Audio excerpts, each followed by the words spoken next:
இணைப்பில் இணைந்திருக்கக்கூடிய அத்துணை தமிழ் சொந்தங்களுக்கும் அன்பு வணக்கங்கள். திரிகூட தமிழ்ச் சங்கமும் தமிழாவளி தமிழ் இலக்கிய கழகமும் நெல்லை சாஸ்கணம் இணைந்து நடத்தக்கூடிய ஆழ்வார்களும் அமுத தமிழும் என்கிற 12 நாள் இணைய பொழிவிலே இன்றைய நாளில் உங்களை சந்திப்பதிலே நாங்கள் பெருமகிழ்ச்சி அடைகிறோம். இன்றைய நாள் 8ஆம் நாள் அமர்வு பெரியாழ்வாரை சிந்திக்க இருக்கிறோம். அந்த வகையில் இன்றைய நாளிலே நம்மோடு இணைந்திருக்கக்கூடிய ஸ்ரீமான் இளங்கோவன் ஐயா அவர்கள் நாகர்கோவிலிருந்து வருகை வந்திருக்கிறார்கள். அன்னாரை முதற்கண் இந்த அமர்வுக்கு வருக வருக என வரவேற்று மொழிகிறேன். அத்தோடு இந்த திரிகூட தமிழ்ச் சங்கத்தினுடைய தலைவரும் தமிழாவளி தமிழ் இலக்கிய கழகத்தினுடைய மதிப்புறு தலைமை ஆலோசகரும் அதே வேளையில் நம்முடைய கடையநல்லூர் மனோன்மணியம் சுந்தரனார் பல்கலைக்கழகத்தினுடைய உறுப்பு கல்லூரியில் முதல்வருமான அம்மா முனைவர் வேலம்மாள் அம்மா அவர்களை இந்த நேரத்திலே நான் வணங்கி மகிழ்கிறேன். அன்னாரையும் இந்த நேரத்தில் வருக வருக என வரவேற்று மகிழ்கிறேன். அதோடு இன்றைய நாளிலே இணைந்திருக்கக்கூடிய இந்த நிகழ்வை மிகச்சிறப்பாக இத்தனை நாளும் ஒருங்கிணைத்து அந்த தொழில்நுட்ப வசதியெல்லாம் செய்து கொண்டிருக்கக்கூடிய சாஸ்கநாம மண்டலியை சார்ந்த பக்தர்கள், நண்பர்கள் அத்துணை பேருக்கும் இந்த நேரத்தில் என்னுடைய நன்றிகள். உங்களையும் இந்த அமர்வுக்கு வருக வருக என வரவேற்று மகிழ்கிறேன். தமிழ் இலக்கிய கழகத்தினுடைய பங்கேற்பாளர்கள், உறுப்பினர்கள், செயற்குழு உறுப்பினர்கள், திரிகூட தமிழ்ச் சங்கத்தினுடைய உறுப்பினர்கள், செயற்குழு உறுப்பினர்கள், அதோடு சாஸ்கநாம மண்டலியை சார்ந்த நண்பர்கள், பக்தர்கள் என அத்துணை நண்பர்களையும் இந்த நேரத்தில் ஒருங்கே வரவேற்று மகிழ்வதில் நான் மகிழ்ச்சி அடைகிறேன். இன்றைய நாளில் நம்மோடு இணைந்திருக்கக்கூடிய சிறப்பு விருந்தினர் ஐயா அவர்கள் நாகர்கோவில் மாவட்டத்தை சார்ந்த கன்னியாகுமரி மாவட்டத்தை சார்ந்த தேரூர் அருகே இருக்கக்கூடிய சுசீந்திரம் கொரண்டியிலே 1960 பிறந்தவர்கள். தன்னுடைய முதுகலை பட்டத்தையும் இளம் ஆய்வறிஞர் பட்டத்தையும் தேத்தி இந்து கல்லூரி நாகர்கோவிலிலே நிறைவு செய்துவிட்டு அதற்கு பின்பாக அண்ணாமலை பல்கலைக்கழகத்திலே தன்னுடைய இளங்கலை கல்வியலையும் முதுகலை கல்வியலையும் நிறைவு செய்திருக்கிறார்கள். பாபநாசம் தொழிலாளர் உரிமை கழக மேல்நிலைப் பள்ளியினுடைய முதுகலை தமிழாசிரியராக பணியாற்றி தற்போது ஓய்வு பெற்றிருக்கிறார்கள். அம்பை தமிழ் இலக்கிய பேரவையிலே இலக்கிய மாமணி பட்டத்தையும் சித்தாந்த ரத்தினம் என்கிற பட்டத்தையும் அதற்கு பின்பாக சித்தாந்த நன்மணி என்கிற பட்டத்தையும் திருவாவடுதுறையிலே பெற்றிருக்கிறார்கள். தற்போது ஐயா அவர்கள் கன்னியாகுமரி மாவட்டத்திற்கு அருகே இருக்கக்கூடிய சுசீந்திரத்தில் வசித்துக் கொண்டிருக்கிறார்கள். அன்னாரை இந்த அவையிலே நான் அறிமுகம் செய்வதிலே நான் பெரும் மகிழ்ச்சி அடைகிறேன். ஐயா வருக. பெரியாழ்வார் திருவமுதம் தந்து செவி அமுதம் பருக எங்களை செய்யுமாறு அன்போடு அழைக்கிறோம். வருக ஐயா.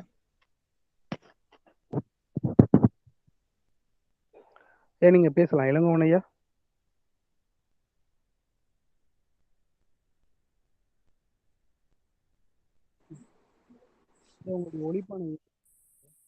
ஐயா வணக்கம், பேசலாம் ஐயா.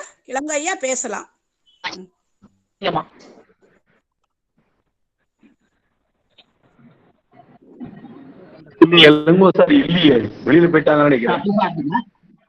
வணக்கம். திரிகூட தமிழ்ச்சங்கம் நெல்லை சகஸ்ர நாம மண்டல் தமிழால் வெளி தமிழ் இலக்கிய கழகம் இணைந்து வழங்கும் ஆழ்வார்களும் அமுத தமிழும் இணைய வழி நேரலை கருத்தரங்கத்தினுடைய 8வது நாள் நிகழ்வில் இன்றைய விழாவை சிறப்பாக நடத்தி கொண்டிருக்கின்ற திரிகூட தமிழ்ச்சங்கத்தினுடைய இயக்குனர் முனைவர் அன்பு சகோதரி வேலம்மாள் அவர்களே, திரிகூட தமிழ்ச்சங்கத்தினுடைய செயலர் முனைவர் திருப்பதி கல்யாண சுந்தரி அவர்களே, நெல்லை சகஸ்ர நாம மண்டல்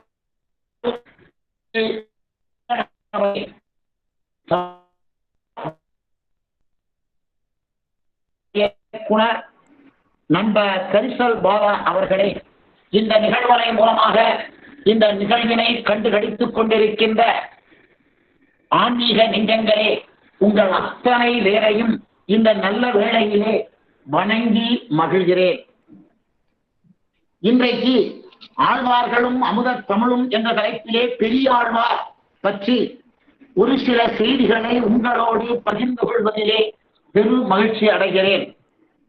வைணவம் என்பது விஷ்ணுவோடு தொடர்புடையது என்பது பொருள். அப்படியானால் விஷ்ணு என்றால் என்ன என்ற கேள்வி நமது முன்னால் வந்து நிற்கும். அந்த விஷ்ணு என்ற கேள்விக்கு என்ன பொருள் என்றால், விஷ்ணு என்பவர் எல்லா இடத்திலும் நீக்கமற நிறைந்திருப்பவர் என்பது பொருள். இதைத்தான் பிரகலாதன் இரணியனிடம், என்னுடைய இறைவன் தூணிலும் இருக்கிறான், துரும்பிலும் இருக்கிறான், அவன் இல்லாத இடமே இல்லை என்று பேசுவான். இதை அற்புதமாக வடித்து காட்டுவான் கம்பன் தன்னுடைய பாடலிலே. ஜானினுடன் ஓர் தன்மை அணுவினை கூறிட்டார். எத்தனை கூறு சொன்னா 100 கூறு. சத கூறி இட்ட கோளிலும் உடன், மாமேறு குன்றிலும் உடன், உடன், நீ சொன்ன சொல்லிலும் உடன், இத்தன்மை காணுதி விரைவில் என்று சொல்லுவான்.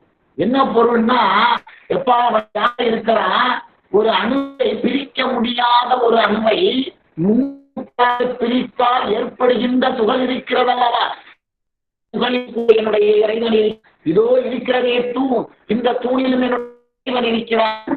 இப்பொழுது உன்னுடைய இறைவன் எங்கிருக்கிறான் என்று என்னை பார்த்து கேட்டாயே, அந்த சொல்லிலும் கூட அவன் இருக்கிறான், அதை நீ விரைவில் காண்பாய் என்று பேசுவான். இதே கருத்தைத்தான் நம்மாழ்வார் பேசும்பொழுது சொல்லுவாரு, என்ற மகனை காய்ந்து இங்கில்லையா என்று இறைவன் உன்படைப்ப அங்கு அப்பொழுதே அவனேய தோன்றினன் என் சிங்கப்பிரான் பெருமை ஆராயும் பெருமைத்தே.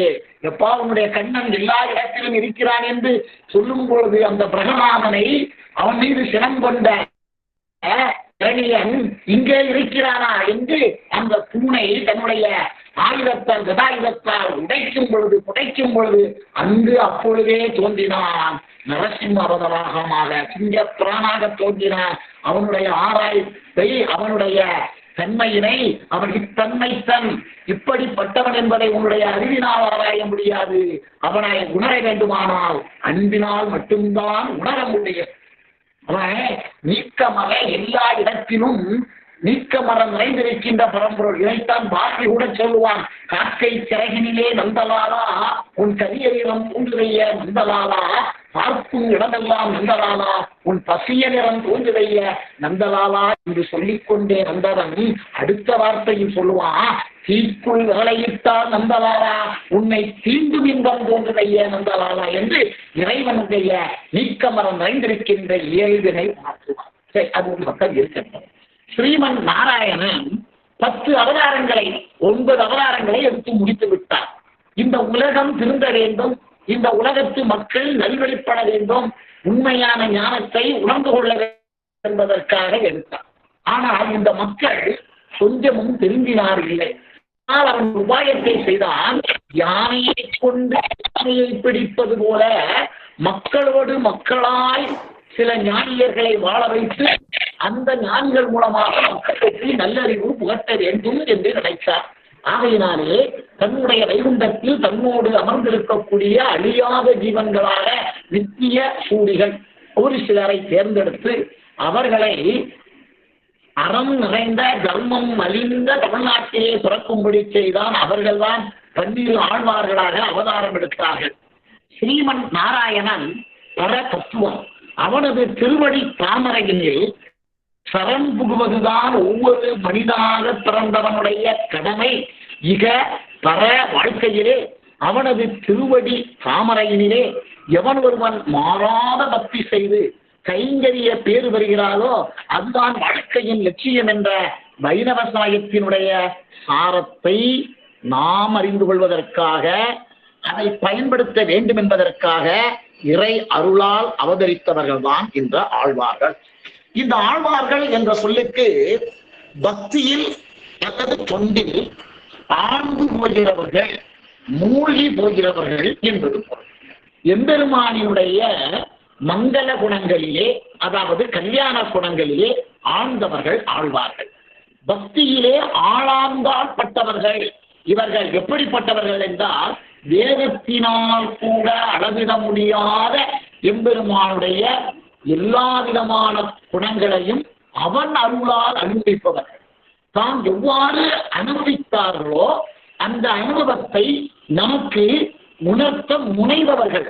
அவர்களுக்கு மக்களுக்கு பரம்பொருள்னா என்ன, அந்த பரம்பொருளை அடையக்கூடிய வழிமுறை என்ன, அந்த பரம்பொருளை அடைந்தால் நமக்கு என்ன பேரு கிடைக்கும், அந்த பரம்பொருளை அடைய ஒட்டாமல் நாம் அவரை அடைய விடாமல் விரோதம் அல்லது விரோதி இவற்றையெல்லாம் நமக்கு விளக்குகிறார்கள். நாம் பிழைப்பதற்குரிய தங்களுடைய 4000 திவ்ய பிரபந்தங்களிலே அந்த பாசுரங்களிலே எடுத்து அருளி செய்தவர்கள். அந்த பாசுரங்கள் தான் நமக்கு கிடைத்த 4000 திவ்ய பிரபந்தம். இந்த அச்சாவதார மூர்த்தியாக நாட்டிலே எல்லா இடத்திலும் வியாபித்து பக்தர்களுக்கு சேவை செய்கின்ற பாரத நாட்டிலே பல பதிகளிலே அமர்ந்து பக்தர்களுக்கு காட்சி தருகிறார். எப்படிப்பட்ட பதிகளை ஆழ்வார்கள் மங்களா சாஸ்திரம் செய்திருக்கிறார். பொதுவாக ஒன்று அல்ல ஒன்றுக்கு மேற்பட்ட ஆழ்வார்கள் ஒரு பகுதியை சாஸ்திரம் செய்திருந்தால் அந்த பதி திவ்ய தேசம் அல்லது திருப்பதி என்று அழைக்கப்படுகிறது. இந்த வகையில் மண்ணுலகத்திலே திருப்பரமபதம் என்று சொல்லப்படுகின்ற ஆகிய 2 திருப்பதிகள் உள்ளன. மொத்தத்திலே 108 திவ்ய தேசங்கள் அமைந்திருக்கின்றன என்பது இந்த திருமால் அடியார்கள் இந்த திருப்பதிகளை அதாவது திருநாடு செல்லும் போது அவர்களை ஸ்ரீமன் நாராயணனே நேரடியாக அன்பு பரமபதத்திற்கு அழைத்து செல்கிறார் என்பது ஒரு நம்பிக்கை. அந்த பாண்டிய நாட்டிலே 18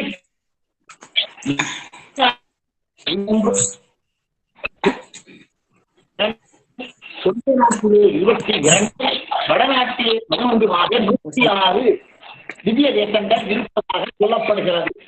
இந்த தமிழ் வேதம் என்று போற்றப்படக்கூடிய இந்த 4000 திவ்ய பிரபந்தம் இடைக்காலத்திலே தன்னுடைய ஒளி சமய காரணமாக போட்டி பொறாமை மஞ்சகம் இவற்றின் காரணமாக இந்த திவ்ய பிரபந்தத்தை சிலர் நெருப்பில் கொடுத்ததாகவும்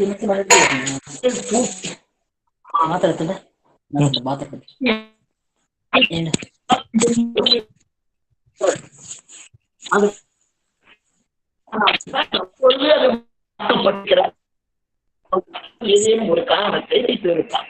அதுல திருவாய்மொழியில் உள்ள மதுரை ஆழ்வார் எழுதிய கண்ணின்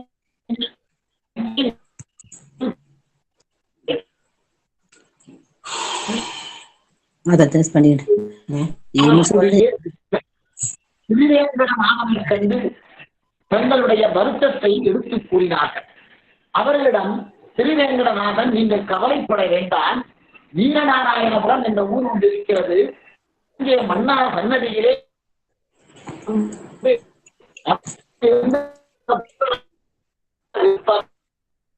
அவருக்கு மகனாக அவதாரம் செய்ய வைத்து திராவிட வேதங்கள் கொடுப்போம் என்று திருவாய் மலம் வருகிறார். அந்த ஈஸ்வர பட்டாளனுக்கு அப்படி இறை அருளால் அவதரித்தவர் தான் ஸ்ரீமன் நாதபூஷன். நம் பேசி வேதை மனமே உண்டோ பேசு என்று உபதேச ரத்தின மாலையில் மணவாள மாமுனிகளை பாராட்டுகின்ற பெருமைக்குரியவர் நாதமுனிகள். பூர்வ ஆசாரியார்களினுடைய தலைவராக திகழ்ந்தவரும் இந்த ஸ்ரீமன் நாதமுனிவர் தான்.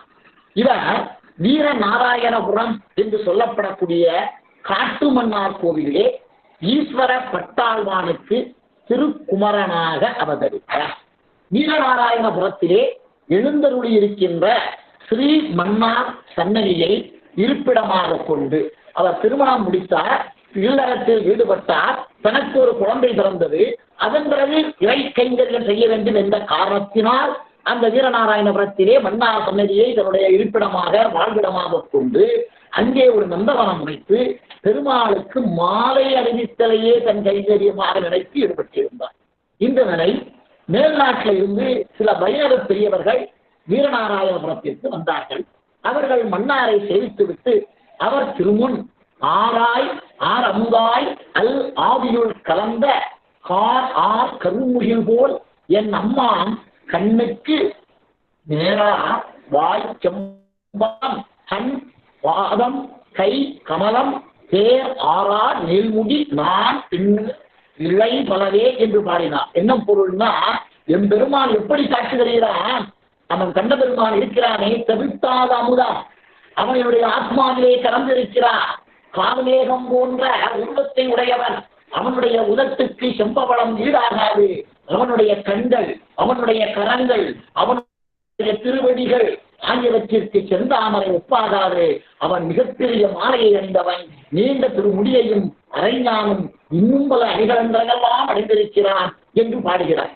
இதை பாடிவிட்டு 10வது நிறைவு பாசுரத்துல பாடும்பொழுது கூறுதல் ஒன்று ஆறா குடக்கூத்த அம்மானை கூறுதலே மேச்சி குருகூர் சடகோபன் கூறின அந்தாதி ஓர் 1000 10 கூறுதல் வல்லார் உலரே கூடுவர் வைகுந்தனே. இந்த குருகூர் சடகோபனாகிய நம்மாழ்வார் பாடிய 1000 பாசுரங்களிலே இந்த 10 பாடல்களையும் யார் ஒருவர் சொல்கிறார்களோ அவர்கள் நிச்சயமாக உறுதியாக வைகுந்தத்தை சென்று அடைவர் என்று பொருள்படும்படியாக பாடலை பாடினார். இந்த பாசுரத்தை ஸ்ரீமன் நாதமுனிகள் அப்படியே கேட்டுக்கொண்டிருக்கிறார். அவர் கேட்டு சிறிசாய்த்து அந்த பாடல்களிலே மெய் மறந்து இருந்தார். அப்படி இருக்கும் பொழுது அவருக்கு அந்த வார்த்தையில ஒன்று பிடிபட்டது. 1010 என்று சொல்கிறார்களே, அப்படியானால் 1010 போனால் மீது 999 பாசுரங்கள் எங்கே என்று அவர்களிடம் அந்த பாசுரங்களும் உங்களுக்கு தெரியுமா, முற்றும் உங்களுக்கு தெரியுமோ என்று கேட்கிறார். அதற்கு அந்த வடநாட்டில் இருந்து வந்தவர்கள், மேல்நாட்டில் இருந்து வந்தவர்கள், எங்களுக்கு இந்த 10 பாசுரங்கள் மட்டுமே தெரியும், அப்படியானால் உங்கள் ஊரில் இருக்கின்றவர்களுக்கு மீதி பாசுரங்கள் தெரியுமா என்று இவர் வினவ, எங்களுக்கு எவ்வளவு தெரியுமோ அந்த அளவே அவர்களும் அறிந்திருக்கிறார்கள் என்று சொல்லிவிட்டு மன்னாரை சேவித்து விட்டு அவர்கள் தங்களுடைய பயணத்தை தொடர்கிறார்கள். அன்றைக்கு முதலாக இரவு பகலாக ஸ்ரீமன் நாதமுனிகள் தூக்கமில்லாது தவிக்கிறார்.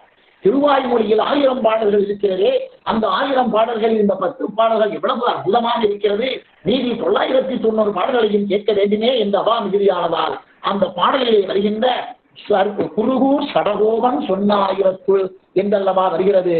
அப்படி என்றால் நம்மாழ்வார் அவதாரம் செய்த அந்த திருக்குருகூர் என்று அழைக்கப்படுகின்ற ஆழ்வார் திருநகரிக்கு சென்றால் நமக்கு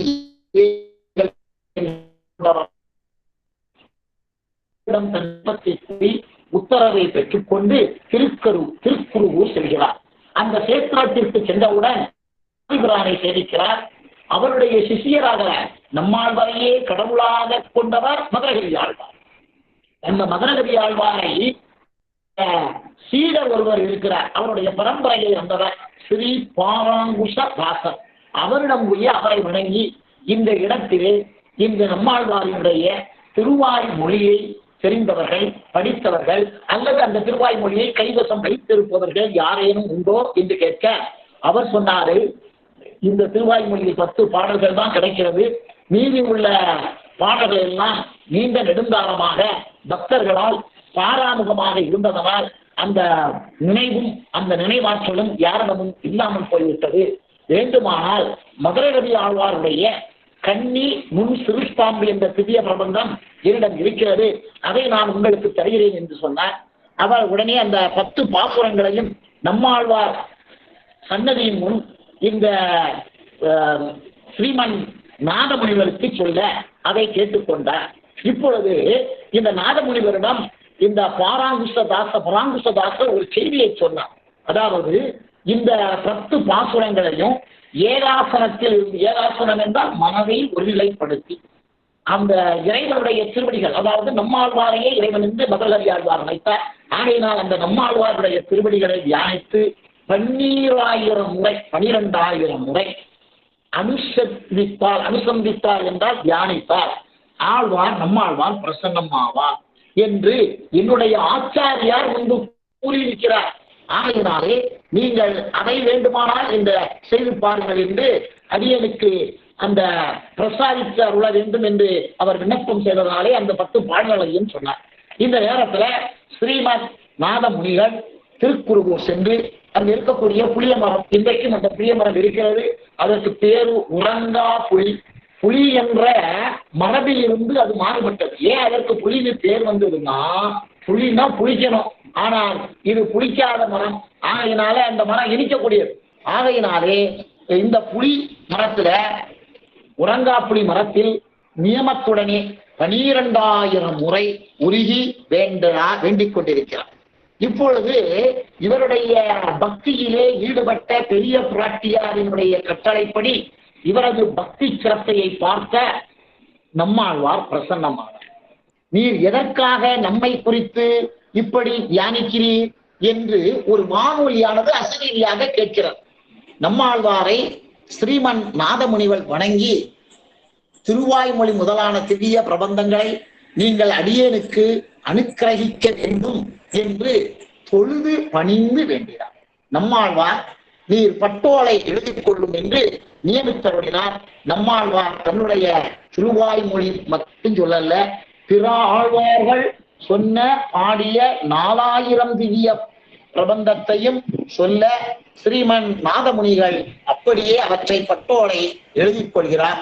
இவற்றை நீர் இயலும் இசையுமாக, இணையும் பாடலுமாக, இசைப்பாடலாக நாடெங்கும் பரப்ப வேண்டும், நாடு எல்லா இடத்திலையும் பரப்ப வேண்டும் என்று சொல்லி, நான் தரிசனம் தந்த செய்தியை பற்றியும் விளக்க வேண்டும் என்று அனுக்கிரகித்து விட்டு மறைந்தார். உடனே இந்த நாத முனிகள் சில காலம் அங்கே தங்கி இருந்து விட்டு தன்னுடைய ஊருக்கு வீரநாராயணபுரம் வந்து இந்த பாடல்களை இயலும் விஷயமாக பரப்பினார். தன்னுடைய சீடருக்கும் தன்னுடைய மருமக்கள் இருவருக்கும் அந்த பாடலை பரப்பும்படியாக கட்டளையிட்டார். அங்கில் இருந்துதான் இன்றைக்கு நாம் பாடிக்கொண்டிருக்கக்கூடிய 4000 திவ்ய பிரபந்தம் நமக்கு கிடைத்தது என்பதை சொல்லி, இந்த பெரியாழ்வார் எப்படிப்பட்டவர்னா, வேத பயன் கொள்ள வல்ல விஷ்ணு சித்தர், ஸ்ரீ வில்லிபுத்தூர் வேத போர் என்றெல்லாம் பாடுபடுகின்றவர். 12 ஆழ்வார்களிலே பெரிய ஆழ்வார். ஆழ்வார்கள் அதுல இவர்தான் 12 பேர், இவர்தான் பெரிய ஆழ்வார். பொதுவாக ஒரு குடும்பத்தில் உள்ள உறுப்பினர்களை மூத்தவன் என்றும் பெரியவன் என்றும் அழைப்பது வழக்கம். 4 வேதங்கள், இந்த 4 வேதங்களாலும் முற்றும் துறந்த முனிவர்களாலும் தேவர்களாலும் அறிய முடியாத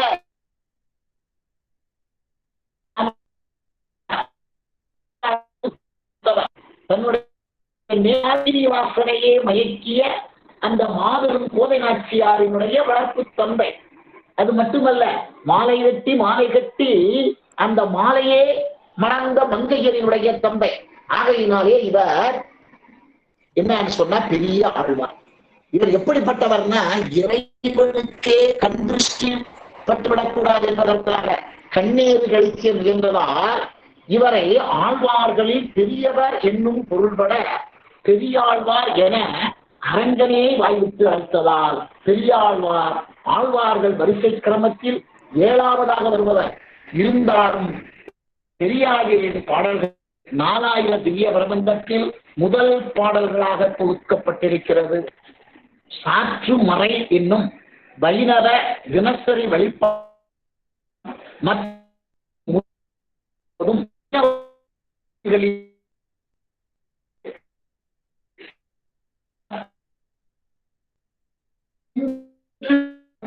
பெரியாரின் திருப்பல்லாண்டு இசைக்கப்பட்ட பின்னரே சுவாமி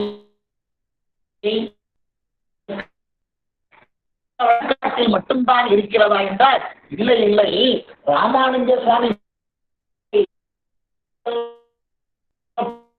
அப்படிப்பட்ட பகுதி வைணவ கோவில்களிலும் கூட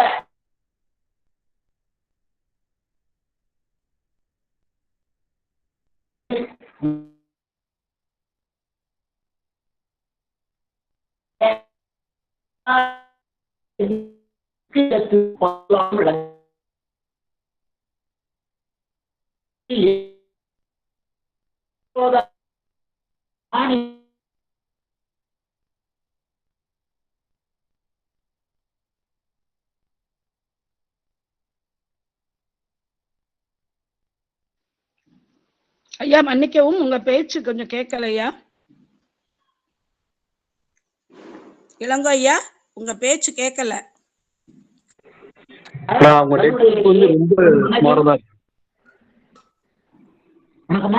நீங்க தெளிவா சொல்லிருங்க சார். சாருக்கு நீங்க சொல்லிருங்க அத. இல்ல, இந்த வீடியோவும் ஆடியோவும் ரெக்கார்டிங்ல சரியா வராது. அதுதான் எனக்கு தெரியுது. அது நீங்க ஒண்ணும் சொல்லாம உங்க ஆடியோவும் வீடியோவும் சரியா வர மாட்டேங்குது சார். நெட்வொர்க் சரியா இல்ல.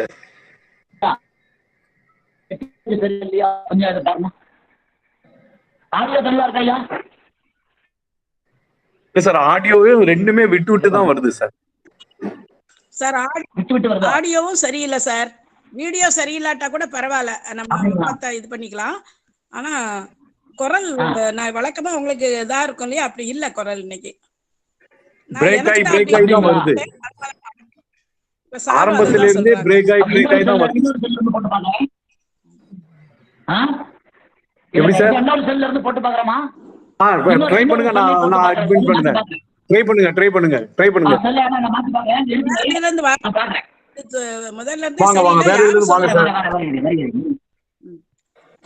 வாங்க.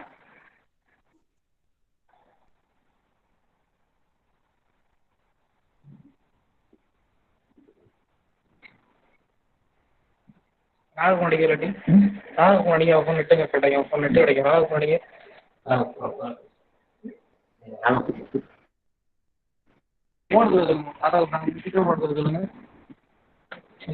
ஜியோ கிடைக்க மாட்டேங்குது. ஏர்டெல் கிடைக்கும் சொல்லு. அவருக்கு இப்ப கிடைக்கும். இப்ப பேசுங்க பாருங்க. இதை பண்ணி பண்ணுவோம். நீங்க போன்ல இருந்து கூட பேசுங்க சார், அது கூட கிளியரா இருக்கும். நீங்க உங்க அலைபேசியில இருந்து கூட பேசுங்க.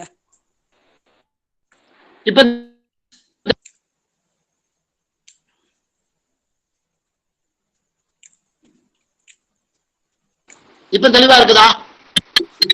இல்ல இப்ப சார், நல்லா இருக்கு சார். ஹலோ, நீங்க முதல்ல இந்த ஐடியில இருந்தா வந்தீங்க.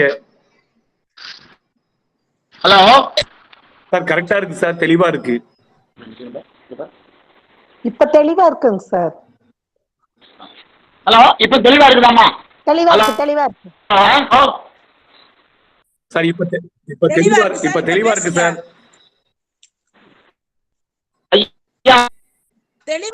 நாங்க தெளிவா இருக்குதா? தெளிவா இருக்குல்ல? அப்ப இப்படி பேசுறேன், சரிங்களா? ஹலோ, இப்ப கரெக்டா இருக்கு சார். இப்ப சரியா இருக்கு. ஓகே அப்படியே பேசுறேன் சார். இப்ப இதுல இருந்து சரிங்கம்மா.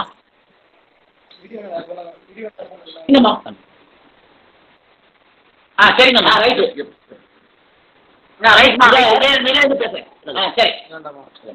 இந்த பெரிய இளமை முதலே தன்னுடைய மனதிலே விஷ்ணுவை நிலைநிறுத்தி வழிபட்டு வந்ததால் விஷ்ணு சித்தர் என்று அழைக்கப்பட்டார். பெருமானுக்கு என்ன தொண்டு செய்ய வேண்டும் என்று அவர் சிந்திக்கிறார். அந்த நேரத்திலே இதா இப்ப மாமா. ஹலோ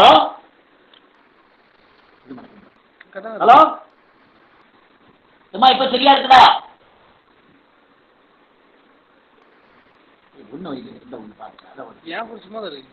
பேசுங்க ஐயா. ஹலோ, பேசுங்க. அம்மா, இப்ப தெளிவா இருக்குதாம்மா? தெளிவா இருக்குல்ல? ரைட். இவன் இளமை தன் மனதில் விஷ்ணுவை நிலைநிறுத்தி வழிபட்டு வந்ததா.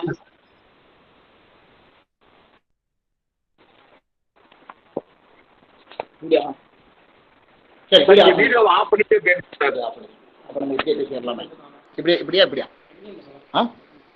இவன் சரி ஆஃப் பண்ணிட்டேன். இப்ப ஆஃப் பண்ணியாச்சு. இப்ப தெளிவா இருக்கு ஐயா. இப்ப தெளிவா இருக்குதா? தெளிவா இருக்குதா? சரி பேசுறேன். இளமை முதலே தன் மனதில் விஷ்ணுவை நிலைநிறுத்தி வழிபட்டு வந்ததால் விஷ்ணு சித்தர் என்று பெயர் பெற்றார். பெருமானுக்கு என்ன தொண்டு செய்ய வேண்டும் என்று சிந்திக்கிற நேரத்திலே இவருக்கு கிருஷ்ண அவதாரம் நினைவுக்கு வருகிறது. கண்ணபெருமான் கம்சனினுடைய திருமாலகாரரிடம் பூக்களை இறந்து வாங்கி அவற்றை சூடி மகிழ்ந்த நிகழ்வினால் இவருடைய உள்ளம் கவரப்படுகிறது. எனவே நினைக்கிறார், மாலையை கட்டி அவனுக்கு சாத்தி அதுதான் அவனுக்கு உகந்தது என்பதனாலே அந்த வாழ்க்கையை நாம் வாழ வேண்டும் என்று முடிவெடுத்து நந்தவனம் உண்டாக்கி மாலை கட்டி அதை பெருமானுக்கு சாத்தி மகிழ்கிறார்.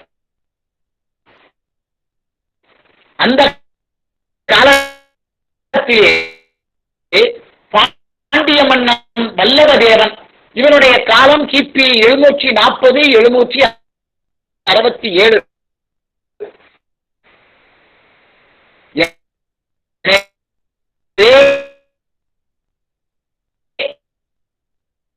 ஆழ்வார்களுடைய காலம்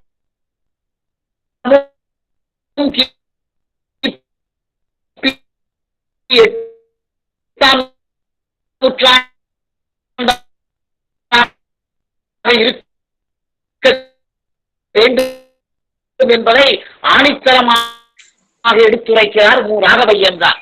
ஒரு நாள் இரவு நகர சோதனை செய்யும் பொழுது ஒரு பிராமணன் திண்ணையில் படுத்திருப்பதை கண்டு விசாரித்து ஒரு நல்ல வார்த்தை சொல்லும்படி கேட்டார். அந்த பிராமணன் வர்ஷார்த்த மஸ்டவ் பிரயதேல மாசான் நிஷார்த்த பொருட்களை மற்றைய 8 மாதங்களிலும், இரவுக்கு வேண்டியவற்றை பகலிலும், முதுமைக்கு வேண்டியனவற்றை இளமையிலும், மறுமைக்கு வேண்டியனவற்றை இம்மையிலும் ஒருவன் முயல வேண்டும் என்பது ஸ்லோகத்தினுடைய பொருள். அதை கேட்கிறான் அரசன்.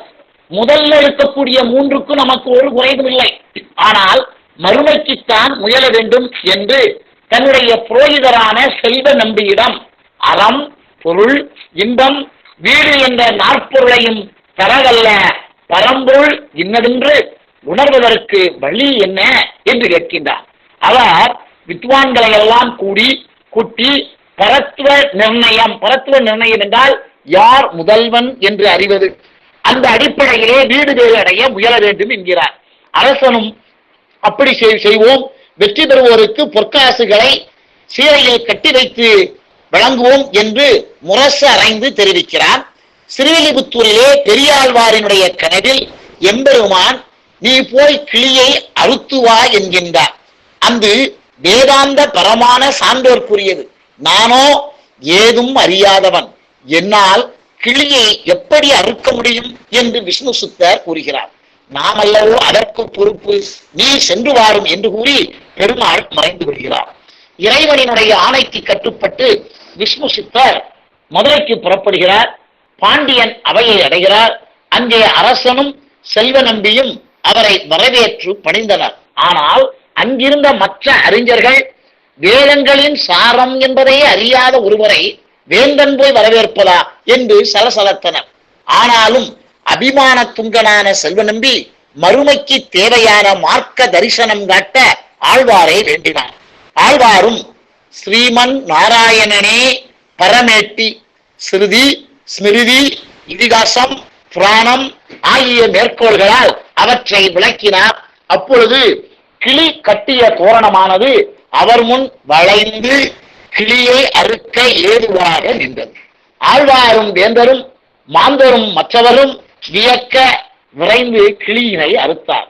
இதை கண்ணுற்ற மன்னனும் நம்பியும் மற்றுள்ள ஆண்டவர்களும் மக்களும் விஷ்ணு சித்தரை பணிந்தார். மன்னர் இவருக்கு பட்டர்புரம் என்ற விருதினை கொடுத்து தன்னுடைய பட்டத்து யானையின் மேல் ஏற்றி வேத பயன்கொள்ள வல்ல மெய்நாவன் வந்தான் என வாழ்த்தி தன் பரிவாரங்கள் உடன் வர நகர்வலம் வந்தான். திருச்சின்னம் ஒலி செய்ய ஜலசங்கம் எடுத்துத அவர் நகர் வலம் வருகிற அந்த கோலத்தை அனுபவிக்க பெருமான் பிராட்டியுடன் கருடன் மீது அமர்ந்து வானத்தில் தோன்றி விஷ்ணு சித்தருக்கு காட்சி கொடுக்கிறார். பிரம்மா, ருத்திரன், இந்திரன் முதலான தேவர்களும் வந்து வாழ்த்துகின்றனர். எம்பெருமானினுடைய கண்ணுக்கு இனிய பேரழகை கண்டு மன மகிழ்ச்சி அடைகிறார். அதே நேரத்தில் அவன் மேல் கண்ணேறு பட்டு விடுமோ என கருதி தான் அமர்ந்திருந்த யானையினுடைய கழுத்து மணியை தாளமாக கொண்டு பல்லாண்டு பாடுகிறார். பல்லாண்டு பல்லாண்டு பல்லாயிரத்தாண்டு பல கோடி 100,000 மல்லாண்ட திந்தோல் மணிவண்ணா உன் செவ்வடி திருக்காப்பு என்று பாடுகிறார். அதோடு மட்டுமல்ல, பெருமானுக்கு மட்டும் பல்லாண்டு பாடவில்லை, பெருமாட்டிக்கும் சேர்த்து பாடுகிறார். அவன் வலக்கையில் வைத்திருக்கக்கூடிய சங்கு சக்கரம் இவற்றிற்கும் பாஞ்சசன்யத்திற்கும் சேர்த்து பாடுகிறார். பாருங்கள், அடியோமோடும் நின்னோடும் பிரிவின்றி 1000 பல்லாண்டு வடிவாய் நின் வள மார்பினில் வாழ்கின்ற மங்கையும் பல்லாண்டு வடிவார் ஜோதி வலத்துறையும் சுடர் ஆளியும் பல்லாண்டு படைபோர் புக்கும் முழங்கும் அப்பாஞ்ச சன்னியமும் பல்லாண்டே என்று பாடுகிறார். அப்படி பகவானினுடைய மார்பிலே வலப்பக்கத்திலே வாழ்கின்ற மகாலட்சுமியும் பல்லாண்டுகள் மங்களத்துடன் இருக்க வேண்டும். உன்னுடைய வலக்கையில் இருக்கக்கூடிய ஒளி வீசிக் கொண்டிருக்கின்ற சக்கரமும் போரிலே பேர் ஒளியை செய்யும் பாஞ்சசன்னியம் என்ற சங்கும் எப்பொழுதும் மங்குளம் உடையதாக இருக்க வேண்டும் என்று பாடுகிறார். இந்த மன்னனை பற்றி அவன் தந்த பரிசுகளை எல்லாம் மகிழ்வுடனே பெற்றுக் கொண்ட இந்த பெரியாழ்வார் ஸ்ரீவில்லிபுத்தூர் திரும்புகிறார். பொற்கிழியையும் பரிசுகளையும் தான் மட்டுமே அனுபவிக்க வேண்டும் என்ற எண்ணம் கொள்ளாதவராக, தனக்கு இறைவனுடைய அருள் மட்டுமே வேண்டும் என்று எண்ணம் உடையவராக வடபெரும் கோயில் உடையானுக்கு அத்தனை பொருள்களையும் கொடுத்துவிட்டு எப்பொழுதும் போலவே மாலை கட்டி சாத்துகின்ற தொண்டை செய்து கொண்டிருக்கிறார். தன்னுடைய மனதிற்கு இனிமையான அவதாரமான கண்ணபிரானினுடைய பிறப்பு, அவனுடைய வளர்ப்பு, ஆணிரை மேய்த்தல், தீராத விளையாட்டுகள் மற்றும் பக்தர்களை காக்கின்ற அவனுடைய பேர் அருள் குணங்களை பெரியாழ்வார் தன்னுடைய திருமொழி என்று சொல்லப்படக்கூடிய திவ்ய பிரபந்தத்தில் உலகம் உய்வதற்காக நாம் படித்து பயன்பெற வேண்டும் என்பதற்காக பாடி அருளினார். இந்த பெரியாழ்வார் இயற்றிய பிரபந்தங்கள் திருப்பல்லாண்டு 12 பாசுரங்கள், பெரியாழ்வார் திருமொழி 461 பாசுரங்கள். பெரியாழ்வார் செய்த நூல்கள் 2ம் திவ்ய பிரபந்தத்தின் தோரண வாயில் போல் அமைந்தவை. முதலிலே இந்த திருப்பல்லாண்டு இருக்கிறது. அடுத்து நாம் பார்ப்போமேயானால் பெரியாழ்வாருடைய திருமொழி இருக்கிறது. திருப்பல்லாண்டின் முதல் பாசுரம் 2 அடிகளை உடையது. ஏழைய பாசுரங்கள் எல்லாம் 11 பாசுரங்களுமே 4 அடிகளை உடையது. முதல் பாசுரம் குறள் வெண் செந்துரை என்ற யாப்பிலும், ஏழைய பாசுரங்கள் அரிசீர் ஆகிய ஆசிரிய விருத்தம் என்னும் யாப்பிலும் பாடப்பட்டுள்ளது. இவரது பாடல்கள் எல்லாமே சேந்தனாரினுடைய அந்த திருப்பல்லாண்டு போல பல்லாண்டு கூறுதுமே என்ற ஒரே வகையான மகுடம் கொள்ளவில்லை. பல்லாண்டு கூறுதுமே, பல்லாண்டு கூறுமினே, பல்லாண்டு கூறுவனே என்பன போன்ற பல முடிவுகளை பெறுகிறது. ஆனால் திருப்பல்லாண்டு பாடிய பெரியாழ்வாருக்கு பிற்காலத்தவர் தான் சேந்தனார் என்பது நாம் கவனத்தில் கொள்ள வேண்டிய ஒன்று. இந்த இதற்கு ஏன் இப்படி பல முடிவுகளை சொல்கிறார் என்று பார்த்தேனால், ஆழ்வார்கள் தான் மட்டுமல்ல, ஆழ்வார்கள் அடியார்கள் கூட்டம் பலவற்றை என்ன செய்கிறார்னா அழைத்து கொண்டே பல்லாண்டு பாடுகிறார். பொதுவாகவே இந்த 3 பேர் இதற்கு வைத்திருக்கிறார். எம்பெருமான்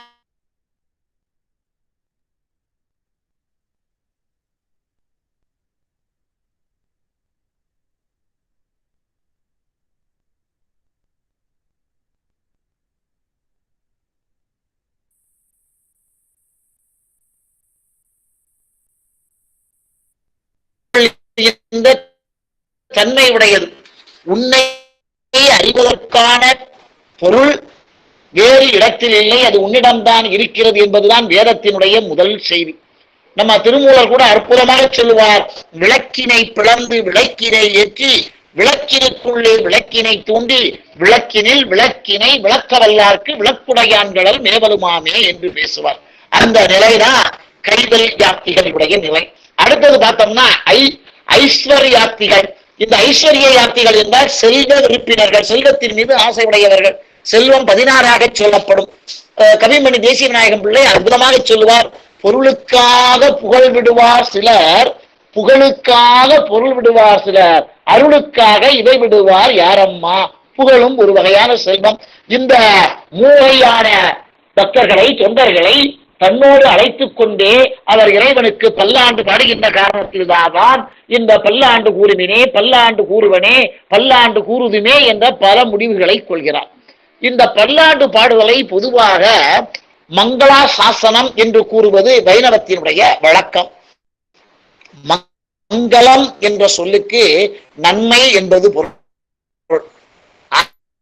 ஆசாசனம் என்றால் விரும்புதல் என்பது, அதாவது நன்மைகளை விரும்புதல். இதான் சுருக்கமா சொன்னா நன்மைகளை விரும்பி செய்கின்ற வேண்டல். எம்பெருமானிடம் நன்மை பயக்க வேண்டும் என்று வேண்டுகிறார். இதுல என்ன வித்தியாசம்னா, நாமெல்லாம் இறைவனிடம் எனக்கு அது வேண்டும் இது வேண்டும் எனக்கு நன்மை செய்யுங்கள் என்றெல்லாம் கேட்போம். ஆனா அங்க ஒரு அதிசயம் என்னன்னா, எம்பெருமானிடம் இவர் என்ன கேட்கிறார், எம்பெருமானுக்கே நன்மை செய்ய வேண்டும், எப்ப உனக்கு நன்மை வேண்டும் என்று அவரிடமே கேட்கிறார். அவர் அப்படி பாடிய பிரபந்தம் தான் திருப்பல்லாண்டு. இந்த தமிழ் வேதமாகிய 4000 திவ்ய பிரபந்தத்தின் தொடக்கத்தில் முதல்ல இருப்பது திருப்பல்லாண்டு. இதுக்கு என்ன காரணம்னு சொன்னா, வேதத்திற்கு முன்னும் பின்னும் எப்பொழுதும் பிரணவத்தையே நாம் ஓத வேண்டும், ஓம் என்னும் பிரணவம் ஓதப்பட வேண்டும். அதுபோலத்தான் தமிழ் வேதமாகிய திவ்ய பிரபந்தத்தின் தொடக்கத்திலும் முடிவிலும் ஓதப்பட வேண்டியது ஓங்கார பொருளுடைய திருப்பல்லாண்டு. இதை யார் சொல்வார்னா, மணவாள மாமுனிகள் அற்புதமாக சொல்கிறார். இந்த செய்திய கோதிலவாம் ஆழ்வார்கள் கூறு கலைக்கெல்லாம் ஆதி திருப்பல்லாண்டு ஆனதுவும் வேதத்துக்கு ஓம் என்னும் அதுபோல் உள்ளத்துக்கெல்லாம் சுருக்காய் தான் மங்களம் ஆதலால் என்று பேசுவார். இந்த பெரியாழ்வாருடைய திருமொழியில பார்த்தாலே தெரியுது, தன்னுடைய திருமொழியும் தன்னுடைய பெயரை இணைத்துக் கொண்டே சொல்லுவது. ஆட்சியவனுடைய பெயரை பெரியாழ்வார் திருமொழி, அதே மாதிரி பின்னால பார்த்தோம்னா நாச்சியார் திருமொழி, அப்புறம் பெருமாள் திருமொழி, இப்படி அந்த ஆட்சியருடைய பெயர்களாலே இந்த திருமொழிகள் பெயர் பெறுகின்றன. ஆனால் திருமொழி என்ற சொல்லால் அதற்கு வேதம் என்பது பொருள். இதை யார் சொல்றா, பூதத்தாழ்வார் ஒரு இடத்துல அற்புதமா சொல்றாரு. பெருமானை பற்றி சொல்லும் பொழுது திருமொழியாய் நின்ற பெருமாளே என்கிறார். அவன் திருமாலே வேதமாக நிற்கிறான். இந்த நமது பெரியாழ்வார் இந்த திருமொழியில 10 அல்லது 11 பாசுரங்களை கொண்ட 43 பதிகங்கள் இருக்கின்றன. பதிகம் என்பது வைணவ மரபுப்படி திருமொழி என்று சொல்லப்படும். 10 திருமொழிகள் கொண்ட ஒரு தொகுதி 10 என்று குறிக்கப்படும். இந்த அடிப்படையிலே உள்ள 10கள் 5. 5ஆம் 10 முழுமையாக நிறைவடையவில்லை. 4 திருமொழிகளுடன் முடிவடைகின்றது. மொத்த பாசுரங்கள் 461. இந்த முதல் 10ல 9 பாசுரங்கள் மட்டும்தான் இருக்கிறது. 2வது திருமொழியிலே திருமொழி பதிகத்திற்குரிய எல்லைகளையெல்லாம் இலக்கணங்களை எல்லாம் மீறி 21 பாசுரங்கள் இருக்கின்றன. 12 திருநாமப்பாட்டு ஆவலின் பலங்கூறும் பாட்டையும் சேர்த்து அதன் எண்ணிக்கை 13 ஆகிறது. இவ்விரு திருமொழிகளையும் தவிர ஏனைய திருமொழிகள் யாவும் 10 அல்லது 11 பாசுரங்கள் கொண்டதாகத்தான் காட்சி வருகிறது. இவரது திருமொழிகள் கண்ணனின் அவதார சிறப்புடன் ஆரம்பிக்கிறது. 3ஆம் 6ஆம் திருமொழி முடிய கிட்டத்தட்ட முதல் 25 திருமொழிகளில் கண்ணனுடைய பிள்ளமை குணங்களையும் இளம்பருவ செயல்களிலும் ஆழ்வார் ஈடுபடுகிறார். கண்ணனினுடைய வளர்ப்பு தாய் யசோதையாகவே மாறிவிடுகிறார் ஆழ்வார். பல்லாண்டு பாடி வாழ்த்தியவர் தாயாகி கிருஷ்ணனை கிருஷ்ணாவதாரத்தினுடைய பல்வேறு செயல்பாடுகளில் மனம் தோய்ந்து பக்தி சுவை ததும்ப பாடுகிறார். கண்ணனுக்கு குழந்தையாக எண்ணி அளவிலா அன்புடன் குழந்தையின் எல்லா செயல்களிலும் மனம் தோய்ந்து பாடி உள்ள பாசுரங்கள் எல்லாம் நம் படிப்பவரினுடைய இதயத்தை ஈர்க்கக்கூடிய பாங்குடையன. பெரியாழ்வார் யாருக்கு தாயாகிறார்? சகல உயிரினத்தையும் அருள் செய்கின்ற பகவானுக்கே தாயாகிறார். எத்தனை உயர்ந்த உள்ளம்! கண்ணனை ஒரு தாயின் நிலையிலிருந்து பாடுகிறார்.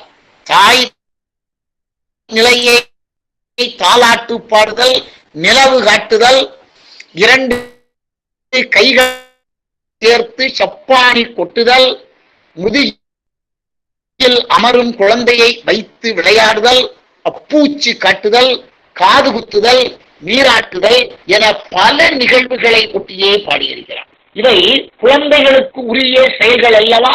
அப்படிப்பட்ட அந்த செயல்களை எல்லாம் பெரியாழ்வார் தாயாக மாறி தன்னை யசோதையாகவே மாற்றி அனுபவிக்கிறார். கண்ணனை பற்றி பெரியாழ்வாரினுடைய பாசுரங்கள் அமைந்துள்ளன என்று சொன்னால் அது மிகையாக. மாடங்கள் நிறைந்துள்ள திருக்கோட்டியூர் கண்ணன் பிறந்த இல்லம் மகிழ்ச்சி கடலில் மிதக்கிறது. என்ன ஆச்சுன்னு சொன்னா, கண்ணபெருமான் குழந்தையாக இருக்கும்போது என்ன பண்றானா, கிடக்கில் தொட்டில் கிளிய உதைத்திடும், எடுத்துக்கொள்ளில் மருங்கை இருத்திடும், ஒடுக்கி புல்கில் உதரத்தே பாய்ந்திடும், மிடுக்கிலாமையால் நான் மெலிந்தேன் நன்காய் என்று அந்த யசோதையாகிய தாயானவர் சொல்வதாக பெரியாழ்வார் சொல்றார். அந்த குழந்தைய கிடக்க தொட்டில படுக்கப்பட்ட தொட்டில் கிளிய காலால் உதைக்குமா, எடுத்துக்கொண்டால் மருங்குனா இடுப்பு, இடுப்பை இருத்திடும். புல்கில்னு சொன்னா அனைத்தால் என்ன செய்யுமா, வயிறு, உதரம்னா வயிறு, உதரத்தே பாய்ந்திடும்.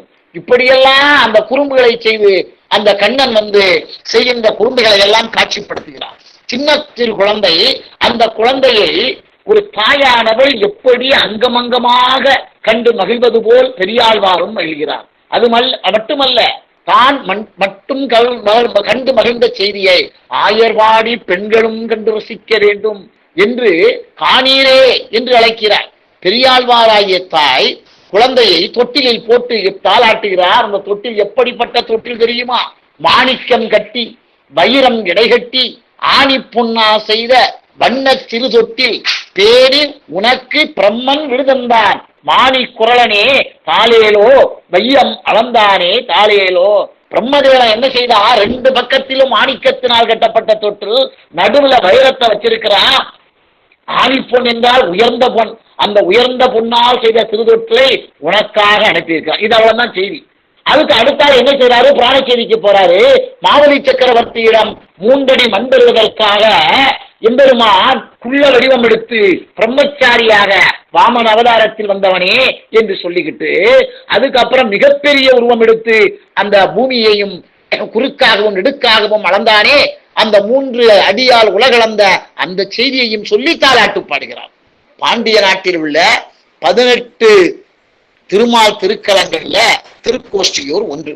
அது எப்படின்னா, ஸ்ரீ வல்லப பாண்டியனுடைய அரச புரோகிதராக இருந்தவர். ஏற்கனவே பார்த்த செய்தி அது. அவர் இருந்தவர் செல்வ நம்பி.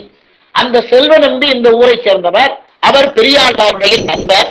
பெரியாழ்வார் அவரை பார்ப்பதற்காக சென்றிருக்கிறார். அந்த நேரம் கிருஷ்ண ஜெயந்தி, அந்த ஊர்ல விழா நடக்கிறது. அந்த விழாவிற்கு சென்றிருந்த பெரியாழ்வார் அந்த கோவில் கொண்டிருக்கக்கூடிய சௌமிய நாராயணன், அந்த சௌமிய நாராயணனை கண்டு சேவிக்கிறார். இப்பொழுது அவருடைய மனக்கண்ணிற்கு அந்த கோவில் நந்தகோபனின் மாளிகையாக மாறிவிடுகிறது. அந்த ஊர் மக்கள் எல்லாம் ஆயர்களாக மாறிவிடுகிறார்கள்.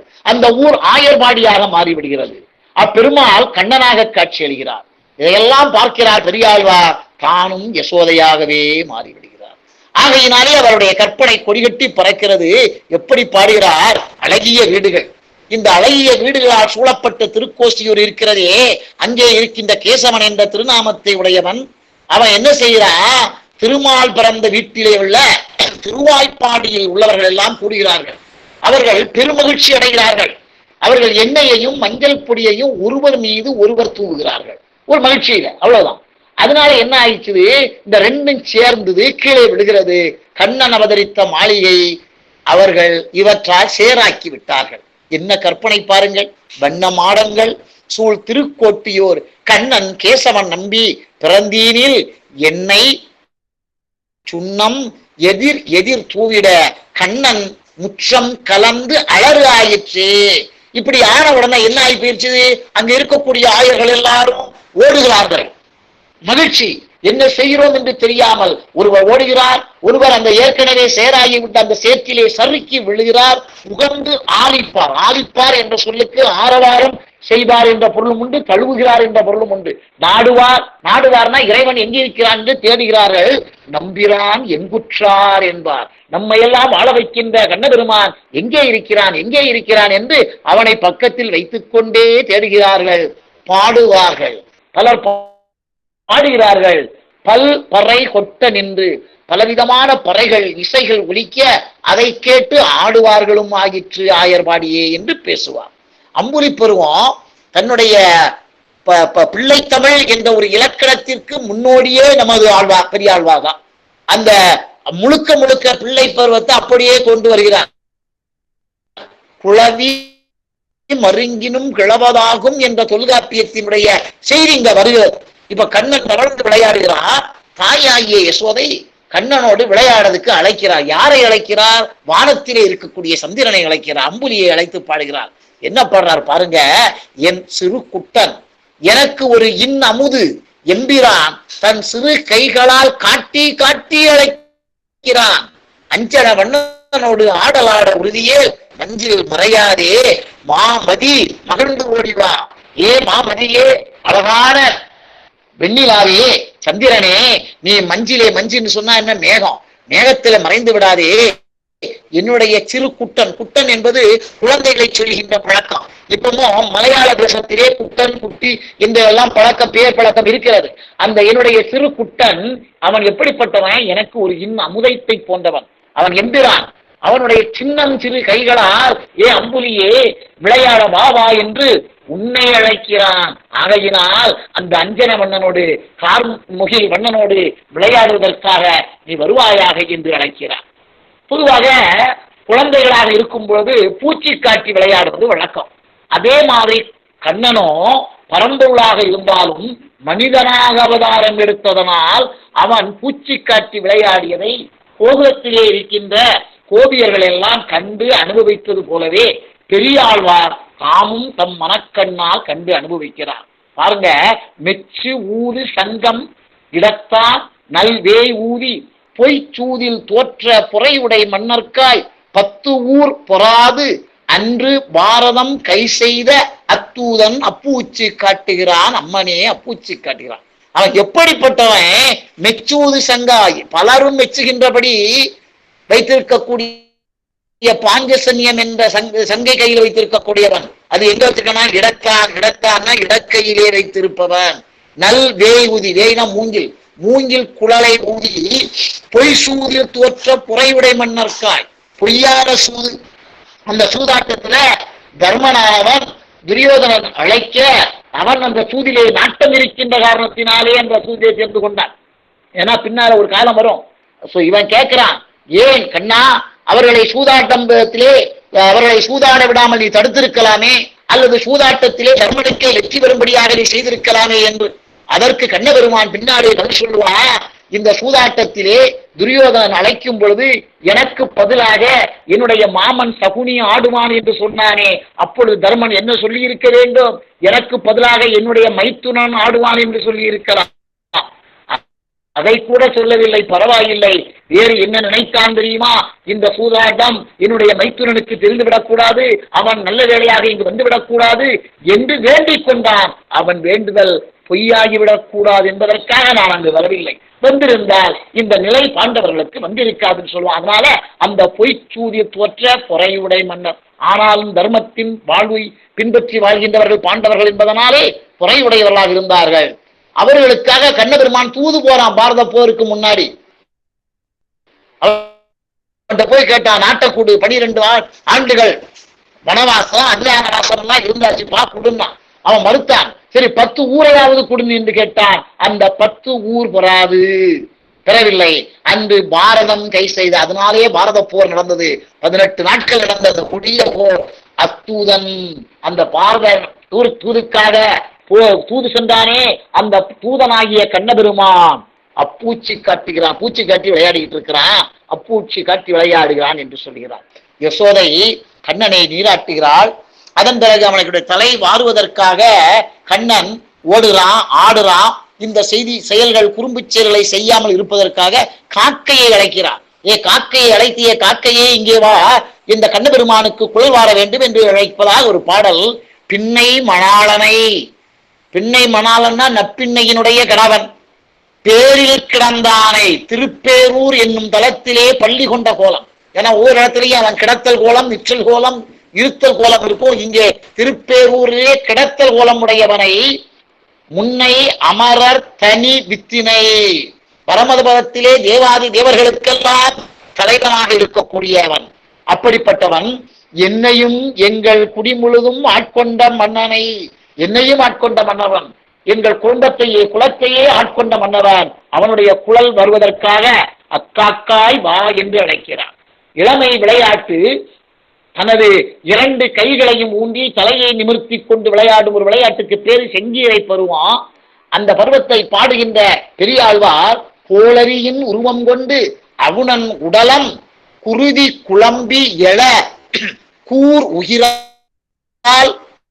குடைவாய் வீழ அவன் மகளை மெய்மை கொல கருதி மேலை அமரர் பதிமிக்கு வெகுண்டு வர கால நன்னேகம் அவை கல்லொடு கல்வொழிய கருதி வரைக்குடைய காலிகள் காப்பவனே ஆள எனக்கு ஒரு கால் ஆடுக செங்கீரை ஆயர்கள் பேரேரே ஆடுக ஆடுகவே. என்ன செய்தியை கொண்டு வராரு? நரசிம்ம அவதாரத்திலே கோளரியின் உருவம் கொண்டு மனிதன் பாதி மிருகம் பாதி என்ற உருவத்தை கொண்டு அந்த அவலனாகிய கொடிய அரக்கனாகிய இரணியனுடைய உடலத்தை குருதி கொட்டுகின்ற அளவுக்கு எழ தன்னுடைய கூர்மையான நகத்தினால் குடைந்தவன் அவன் என்ன செய்யறான்? அவன் மகனை மெய்மை கொள்ள கருதி அவனுடைய மகனாகிய பிரகலாதனுக்கு உண்மையை மெய்மையை ஞானத்தை ஊட்ட வேண்டும் என்பதற்காக தான் பரம்பொருள் தானே ஞானப்பொருள் என்பதனை உணர்த்துவதற்காக. அதுக்கு மட்டுமில்ல, அடுத்த செய்தியை சொல்றாரு, அமரர் பதிமிக்கு வெகுண்டு வர அமரபதியிலே இருக்கக்கூடிய அமராவதி தலைவனாகிய அந்த இந்திரனானவன் அங்கே கோகுலத்திலே தனக்கு நடத்த வேண்டிய பூஜையை நடத்தாமல் போன ஆயர்களை பழி வாங்க வேண்டும் என்பதற்காக கல்மழை பொழிய வைத்தான். அந்த கல்லோடு கல்மழை பொழியும் பொழுது அந்த கண்ணபெருமான் என்ன செய்தான்னா, கோவர்த்தன மலை என்ற மலையை தன்னுடைய விரலால் தூக்கி அதை அந்த கன்றுகாலிகளை பசு கூட்டங்களை ஆயர்களை எல்லாம் காத்தவன் அல்லவா. அப்படிப்பட்ட பெருமானே நீ செங்கீரை ஆடுக, ஆயர்களின் சிங்கம் போன்றவனே பேர் ஏறே நீ செங்கீரை ஆடுக என்று சொல்லுகிறார். அடுத்ததுல இந்த மாவலி சக்கரவர்த்தியிடம் 3 அடி மண் கேட்டு அதை அளக்கின்ற நேரத்துல அவனுடைய மகன் ஒரு பேர் நமுசின்னு பேரு. அவன் இந்த திரிலோக சுந்தரனான கண்ணபெருமானிடம் சொன்னானா, என்ன மாயம் என் அப்பன் அறிந்திலன் முன்னைய வண்ணமே அளவாய் என்ன மண்ணும் நமுசியை வானில் சுழற்றிய மின்னும் முடியனே அச்சோ அச்சோ வெங்கடவானவனே. எப்பா நீ எங்க அப்பாவை ஏமாத்திட்ட, மாயம் பண்ணிட்ட. நீ எங்க அப்பாவை பார்க்கும்போது வாமன வடிவத்திலே குள்ள வடிவத்திலே 3 அடி இடம் வேண்டும் என்று கேட்டாய். என் தந்தை தருகிறேன் என்றார். ஆனால் நீ நயவஞ்சகமாக ஏமாற்றுவதாக மாயம் செய்து இப்பொழுது மிகப்பெரிய உருவம் எடுத்திருக்கிறாய், விஸ்வரூபம் எடுத்திருக்கிறாய். இந்த விஸ்வரூபத்தில் அளக்கக்கூடாது, உன்னுடைய பழைய குள்ள வடிவத்திலேயே இந்த 3 அடி நிலத்தை அளக்க வேண்டும் என்று சொன்னவுடன் அந்த நமுசி என்பவனை அப்படியே தூக்கி வானில் சுழற்சி அடித்த எங்கடவனே எங்களை அணைந்து கொள்வாயாக. யசோதை பிராட்டி கண்ணபெருமானிடம் பூச்சூட்ட வர வேண்டும் என்று அழைப்பது போல அழைக்கிறார் பெரியாழ்வார். அதிலையும் செய்தியை சொல்றாரு, புள்ளினை வாய் பிளந்திட்டாய், பொறுகரியின் கொம்பு உசித்தாய், கள்ள அரக்கியை மூக்கொடு காவலனை தலை கொண்டாய், அள்ளினே வெண்ணெய் விழுங்க அஞ்சாது அடியேன் அடித்தேன், தெள்ளிய நீரில் எழுந்த செங்கலி நீர் சூட்டவாராய். எப்பா நீ கொக்கு வடிவத்துல பகாசுரன் என்பவன் உன்னை கொல்வதற்காக கம்சனால் அனுப்பி வைக்கப்பட்டவன் அவன் வாயை பிளந்துட்ட. அந்த கம்சனினுடைய யானையாகிய குவலயபீடம் என்ற யானையினுடைய பட்டத்து யானையின் கொம்பை ஒடித்து விட்டாய். சூர்பனகை கள்ளத்தனமாக உன்னை ஏமாற்றி நயவஞ்சகமாக ஏமாற்றி வந்த அந்த சூர்பனகை என்ற அரக்கியை மூக்கை வெட்டினாய். அவனுடைய காவலனாக திகழ்ந்த ராவணனுடைய 10 தலைகளையும் உன்னுடைய சக்கர ஆயுதத்தால் அறிந்து விட்டாய். அப்படிப்பட்ட நீ அடியேன் அடித்தேன், நான் உன்னை என்ன தெரியுதேன், நீ எவ்வளவு பட்டவன், எவ்வளவு பெரியவன், அவர்களையெல்லாம் அழித்தவனை எனக்கு தெரியாம நீ என்ன செய்த, வெண்ணெய் விழுங்கினாய் என்று நினைத்து நான் உன் மீது அச்சம் கொள்ளாது அடியேனாகிய நான் உன்னை அடித்து விட்டேன். வருத்தப்படாதே, என்னை என்ன செய்ய வேண்டும், தெளிந்த நீர்ல உனக்காக நான் செங்கல் நீர் பூவெடுத்து வைத்திருக்கிறேன், அதை உனக்கு சூட வேண்டும், நீ வருவாயாக என்று சொல்லுகிறார். நீ எப்படிப்பட்டவன், உன்னை பார்க்கறதுக்கு யாரெல்லாம் நிற்கிறா, இந்திரனோடு பிரம்மன் ஈசன் இமயவன் எல்லாம் மந்திர மாமலர் கொண்டு மறைந்து உவராய் நின்றார்.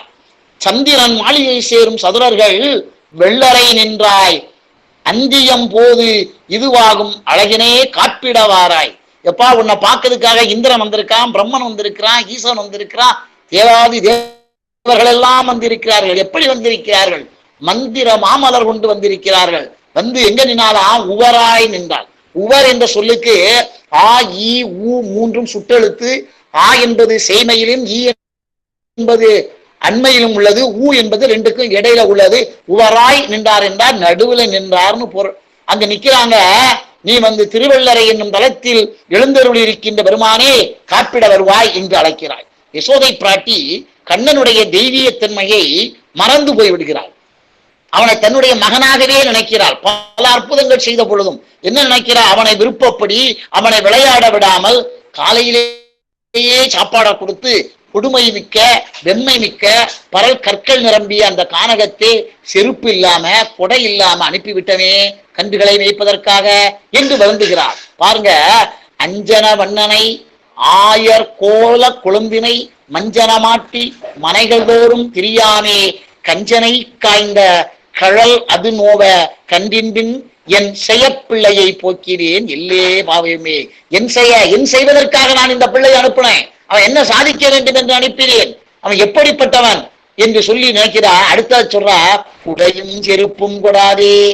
கொடையும் செருப்பும் கொடுக்காம தாமோதரனை நான் உடையும் கடியன ஊன்றுவெம் பலர்கள் உடை கூடிய வெண்கானிடை கால் அடிநோவ அவன் கால்கள் வருந்தும்படி இந்த கண்டின்பின் கொடியேன் என் பிள்ளையை போக்கினேன் எல்லே பாவமே.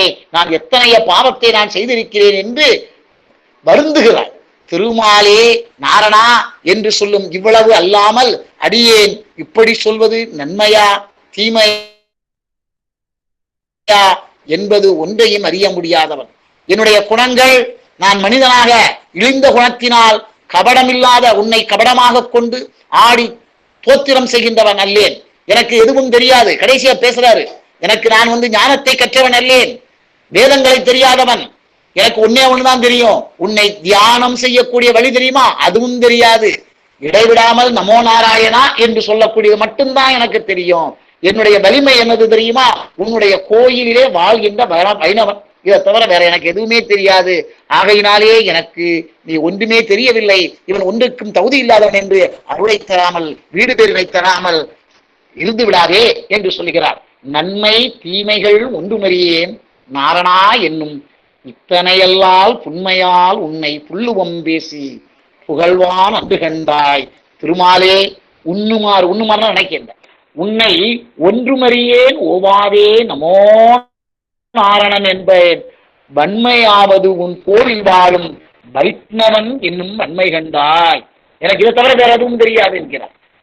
ராமா ராமா என்று சொல்லி கொடுத்த அந்த மந்திரத்தை கூட தெரியாமல் மரா மரா என்று உச்சரித்த வேடனுக்கு கூட காட்சி கொடுத்த கருணை கடல் எம்பெருமான். இதை நினைத்து அவர் பேசுறாரு. எருத்து கொடி உடையான் பிரம்மனும் இந்திரனும் மற்றும் ஒருத்தரும் இப்பிறவி என்னும் நோய்க்கு மருந்து அறிவாரும் இல்லை. மருத்துவனாய் நின்ற மணிவண்ணா மறுபிறவி தவிர திருத்தி உன் கோவில் கடை புக பெய் திருமால் எருஞ்சோலை என்றாய். என்ன சொல்றாரு? சிவபெருமானாலும் பிரம்மனாலும் இந்திரனாலும் மற்றவர்களால் இந்த பிறவி பெருநோய்க்கு மருந்து கிடையாதப்பா. நீதான் மாமருத்துவனாக நிற்கிறாய் மணிவண்ணனே. ஆகையினாலே என்னை திருத்தி உன்னுடைய கோவில் வாசலிலேயே உன்னுடைய அடியின் கீழே எனக்கு இடம் கொடுப்பாய் என்று பேசுகிறார். வேயகங்கள் குலத்து உதித்த எல்லாவற்றையும் பேசிக்கிட்டு பேசுறாரு. கடைசியில இறுதியாக சொல்கிறார், நான் எப்படிப்பட்டவன்? வேயர்கள் குலத்திலே உதித்தவன் விட்டு சித்தன். என்னுடைய மனதே கோவில் கொண்ட கோவலனை கொடுங்குளிர் முகில்வண்ணனை ஆயர் ஏற்றை அமரர் கோவை அந்தனதம் அமுதத்தினை சாயை போல பாடவல்லாதாமும் அணுக்கர்களேப்பா. எனக்கு எதுவும் தெரியாதுன்னு சொன்னவர் சொல்றாரு. வேயர் குலத்திலே உதித்த விட்டு சித்தன் மனதிலே, என்னுடைய மனதிலே கோபாலனை கொடுங்குளிர் முகில்வண்ணனை கார்மேகமுத்த முகில்வண்ணன் போன்ற அந்த கார்மேக வண்ணனை ஆயர் குல சிங்கத்தை அமரர்களுக்கெல்லாம் தேவாதி தேவர்களுக்கெல்லாம் தலைவனாக விளங்கக்கூடிய அவனை அந்தனர்தம் அமுதத்தினை அந்தனர்களுக்கு அமுதமாக இருக்கக்கூடிய சாயை போல் பாடவல்லார். சாயைன்னா நிழல்னு பொருள். நிழலை பின்பற்றி அவன் மனிதனை பின்பற்றி நிழல் தொடர்வதை போல உன்னை பின்பற்றி உன் பாடல்களை பாடவல்லவர்கள் அணுக்கர்கள் எல்லோருக்கும் அணுக்கரகத்தினை கொடுக்க வேண்டும் என்று சொல்லி அவர் என்ன செய்கிறார்னா இந்த 4 பாடல்களை திருமொழியை நிறைவு செய்கிறார். இவர் முழுமையாக பெரியாழ்வாருடைய பாசுரங்கள் அனைத்தையும் பார்க்க வேண்டும் என்றால் நாட்கள் பலவாகும். ஆகையினாலே ஒரு சில செய்திகளை மட்டும்தான் ஒரு சில பாசுரங்களை மட்டும்தான் இந்த இடத்திலே இந்த குறுகிய கால சூழ்நிலையில் எடுத்து சொல்ல இயன்றது என்பதை சொல்லி, நான் மூன்றோன் வாழியே 461 நமக்குரைத்தான் வாழியே, தொடைசூடி கொடுத்தாலை தொழும் அப்பன் வாழியே, செல்வ நம்பி தனை போல சிறப்புற்றார் வாழியே, சென்று கிளியறுத்து மால் தெய்வம் என்றான் வாழியே, வில்லிபுத்தூர் நகரத்தை விளங்க வைத்தான் வாழியே, வேதியர்கோன் பட்டர்பிரான் வேதினியில் வாழியே வாழியே, பெரியார்வார் திருவடிகளே சரணம் என்று சொல்லி இந்த 4000 திவ்ய பிரபந்தத்தை நாளும் படித்து நாமும் பிறவா பெருநெறி அடைவோம் என்று சொல்லி இப்படிப்பட்ட ஒரு அற்புதமான வாய்ப்பினை எங்களுக்கெல்லாம் அளித்த திரிகூட தமிழ்ச்சங்க இயக்குனர் முனைவர் பா. வேலம்மாள் சகோதரி அவர்களுக்கும், திரிகூட தமிழ்ச்சங்கத்தினுடைய செயல்வர் கல்யாண சுந்தரி அவர்களுக்கும், நெல்லை சகஸ்ரநாம மண்டல் சிதம்பரநாதன் அவர்களுக்கும், தமிழால் விழி தமிழ் இலக்கிய கழக இயக்குனர் கரிசல் பாலா அவர்களுக்கும், இந்த நிகழ்வலை மூலமாக இந்த செய்தியை கேட்டுக்கொண்டிருக்கக்கூடிய அருள் நெஞ்சங்கள் அத்தனை பேருக்கும் நெஞ்சம் நிறைந்த நன்றியை உரித்தாக்கி உங்களிடமிருந்து விடைபெற்று இந்த அளவோடு இந்த பெரியாழ்வார் திருமொழியை நிறைவு செய்கிறேன். நன்றி, வணக்கம். வணக்கம். இத்தனை நேரம் வணக்கம்மா. இத்தனை நேரம் இடையிலே சில இடைஞ்சல்கள் இணையத்திலே இருந்தாலும் கூட பொருள்படுத்தாது நமக்காக மிகச் சிறப்பாக பெரியாழ்வாரை பற்றி வைணவ வரலாற்றில் பெருமையுடன் பெரிய என்ற அடைமொழியை பெற்றவர்தான் நம்முடைய பெரியாழ்வார். ஸ்ரீ வல்லபதேவ பாண்டிய மன்னனால் பட்டர்பிரான் என்று பாராட்ட பெற்றவர். யானை மீது அமர்த்தப்பட்டு ஊர்வலமாக மதுரை மாநகர் முழுவதும் அழைத்து வரப்பட்டு பாராட்டு விழா எடுத்த சிறப்புக்குரியவர் பெரியாழ்வார் மட்டும்தான் என்பதிலே மிகுந்த பெருமையுடைய அந்த பெரியாழ்வாரை பற்றி மிகச் சிறப்பாக இத்தனை நேரம் நமக்காக சொற்பொழிவாற்றி அருளியிருக்கிறார். விண்ணா தடமதில் தூள் ஸ்ரீ வில்லிபுத்தார் என்றொருகால் சொன்னால் கலர்கமலம் சூடினோம் உன்னாள் கிளி அறுத்தான் என்றுரைத்தோம் கீழ்மையினிற் சேரும் வழியறுத்தோம் நெஞ்சமே வந்து என்று தனியன் அவரை பற்றி இப்படி பேசுகிறது. அதை பற்றிய வரலாறுகளை எல்லாம் இளங்கோ ஐயா அவர்கள் நமக்காக எடுத்துரைத்தார்கள்.